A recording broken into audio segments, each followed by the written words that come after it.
राज्य सरकारकडून निवडणूक रद्द करण्याचा निर्णय, सर्वोच्च न्यायालयाने राज्य सरकार विरोधात दिलेला निर्णय, IMM मध्ये फूट, राजकीय हस्तक्षेप, आरोप प्रत्यारोप यानंतर रविवार दिनांक 26 एप्रिल 2026 रोजी पार पडलेल्या महाराष्ट्र वैद्यकीय परिषदेच्या अर्थातच मुंबई येथील पार पडलेल्या या निवडणूक प्रक्रियेवर एक कटाक्ष टाकला असता MMC निवडणुकीमध्ये फक्त 13% मतदान झालं. मतदान कमी होण्याचा पायंडा यंदाही कायम राहिलाय. 2019च्या तुलनेत यंदा 7% मतदान कमी झालं. 4 वर्षांपासून प्रशासक असलेल्या MMCची निवडणूक अखेर रविवारी पार पडली आहे. IMM मध्ये पडलेली फूट, राजकीय पक्षाचा हस्तक्षेप, विविध पॅनल व उमेदवारांकडून मतदारांना आकर्षित करण्यासाठी लढविण्यात आलेली शक्कल या पार्श्वभूमीवर निवडणूक अधिक चुरशीची होण्याची शक्यता वर्तवण्यात येत होती. संपूर्ण राज्यभरात 1,30,000 डॉक्टर परिषदेचे सदस्य आहेत. अशा परिस्थितीत डॉक्टरांमध्ये मतदानासाठी निरुत्साह असल्याचं चित्र यावेळी दिसून आलंय. महाराष्ट्र वैद्यकीय परिषदेची म्हणजेच MMCची रविवार दिनांक 26 एप्रिल 2026 रोजी अमरावती येथे सुद्धा निवडणूक प्रक्रिया पार पडली. या निवडणुकीसाठी अमरावती जिल्ह्यातील 2,565 मतदारांसाठी एकूण 4 मतदान केंद्र तयार करण्यात आले होते. मात्र डॉक्टरांनी मतदान प्रक्रियेकडे पाठ फिरवल्याचं चित्र असून जिल्ह्यात केवळ 464 जणांनी मतदानाचा हक्क बजावला असून मतदानाची टक्केवारी 18.9 इतकी नोंदवली गेली आहे. महाराष्ट्र वैद्यकीय परिषदेच्या 9 सदस्य निवडीसाठी निवडणूक प्रक्रिया आयोजित करण्यात आली होती. अमरावती जिल्ह्यातील मतदानासाठी शासकीय वैद्यकीय महाविद्यालय अमरावती येथील फिजिओलॉजी प्रॅक्टिकल हॉल क्रमांक 1 आणि हॉल क्रमांक 2 मध्ये प्रत्येकी 2 याप्रमाणे एकूण 4 मतदान केंद्र होते. निवडणूक प्रक्रिया सुरळीत पार पाडण्यासाठी एकूण 5 मतदान पथके नियुक्त करण्यात आली होती. यात एकूण 25 कर्मचाऱ्यांचा समावेश होता. सकाळी 8 ते सायंकाळी 5 या वेळेत हे मतदान प्रक्रिया पार पडली. प्रत्येक मतदाराला एकूण 9 मते देण्याचा अधिकार होता. परंतु प्रत्यक्षात या निवडणुकीकडे महाराष्ट्र वैद्यकीय परिषदेची नोंदणी असलेल्या डॉक्टरांनी पाठ फिरवल्याचं चित्र आहे. उन्हाचा वाढता पारा लक्षात घेता डॉक्टर मतदान केंद्राकडे फिरकलेच नाही. त्यामुळे 5 वाजेपर्यंत 322 पुरुष तर 142 महिला असे एकूण 464 जणांनीच मतदानाचा हक्क बजावल्याची माहिती जिल्हा प्रशासनाने दिली आहे. त्यामुळे वैद्यकीय क्षेत्राशी संबंधित महत्त्वाच्या निवडणुकीत अपेक्षित प्रतिसाद मिळाला नसल्याची चर्चा होत आहे. उन्हाचा प्रभाव कमी होत असताना अखेरच्या टप्प्यात डॉक्टर्स मान्यवरांनी सपत्नीक उपस्थित राहून आपल्या मतदानाचा हक्क बजावल्याचं चित्र यावेळी दिसून आलंय. या निवडणुकीसाठी मतदान केंद्रांवर पेयजल व्यवस्था, QR कोड, उन्हापासून संरक्षणासाठी मंडप आच्छादन तसेच सुरक्षिततेच्या दृष्टिकोनातून पोलीस बंदोबस्त तैनात करण्यात आला होता.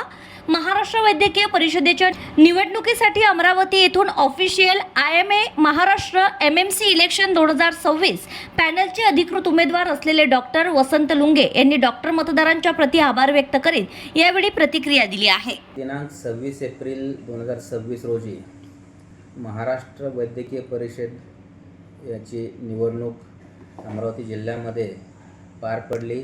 मतदान सकाळी 8 ते 5 या वेळेमध्ये होतं. अमरावतीमध्ये एकूण 4 मतदान केंद्र होती.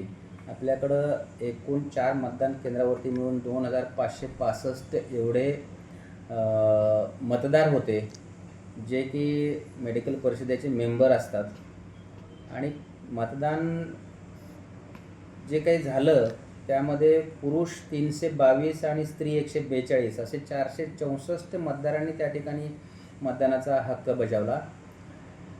मतदानाच्या वेळेस आपण त्या ठिकाणी पुरेसे चोख बंदोबस्त ठेवला होता. पिण्याच्या पाण्याची सोय केली होती. मंडप टाकलेला होता. सावलीची व्यवस्था करण्यात आलेली होती. एकूणच मतदान प्रक्रिया अतिशय शांततेने पार पडली. संध्याकाळी 5 वाजता 18.09 एवढं टक्के मतदान झालं. मतदान झाल्यानंतर 2 जबाबदार नायब तहसीलदार आणि पोलीस बंदोबस्त यांच्या उपस्थितीमध्ये मतपेट्या महाराष्ट्र मेडिकल काउन्सिलचं मुख्यालय, निवडणूक निर्णय अधिकारी यांचं कार्यालय मुंबई येथे कालच रवाना केल्या. अशा रीतीनं महाराष्ट्र वैद्यकीय परिषदेची निवडणूक अतिशय चांगल्या प्रकारे पार पडली. तर अमरावती जिल्हाधिकारी आशिष शेरेकर यांच्या मार्गदर्शनात शासकीय वैद्यकीय महाविद्यालय ते जिल्हा प्रशासनाच्या वतीने या निवडणुकीला घेऊन आपले कर्तव्य चोखपणे बजावण्यात आले. MMC निवडणुकीत 18.9% मतदान झाल्याची माहिती देण्यासह अमरावती जिल्हाधिकारी कार्यालय येथे उपजिल्हाधिकारी तथा उपजिल्हा निवडणूक अधिकारी शिवाजी शिंदे यांनी ही प्रतिक्रिया दिली आहे. आज दिनांक 26 एप्रिल रविवार रोजी MMCचं वोटिंग पार पडलं आहे. हे वोटिंग अमरावतीला 464 एकूण वोटिंग झालेलं आहे. म्हणजे एकूण मतदार हे 2565 होते. त्यापैकी आता बरेच कसे महाडची मुलं असतात, इकडे तिकडे जातात, काही जणांच्या ड्युटीज असतात, त्या कारणानं मतदानाचा टक्का हा बऱ्यापैकी एवढाच राहत असतो, त्याच्यापेक्षा जास्त काही असा वाढत नसतो. म्हणून मतदान जे काही झालं त्याबद्दल मी स्वतः एक कॅन्डिडेट डॉक्टर वसंत लुंगे, अधिकृत पॅनल IMAचं पॅनल होतं आणि IMAच्या पॅनलमधून मी स्वतः रेस्ट ऑफ द विदर्भाचं प्रतिनिधित्व करत होतो. विदर्भातून 2 कॅन्डिडेट्स, त्यापैकी एक मी, आणि मतदान हे अतिशय शांततेत पार पडलं. आणि जे रिटर्निंग ऑफिसर आणि जे काही त्यांचे सहयोगी स्टाफ होते त्यांनी सगळ्यांनी चांगलं कॉपरेट केलं. आणि एवढ्या अशा उन्हाच्या दिवसात मी सर्वप्रथम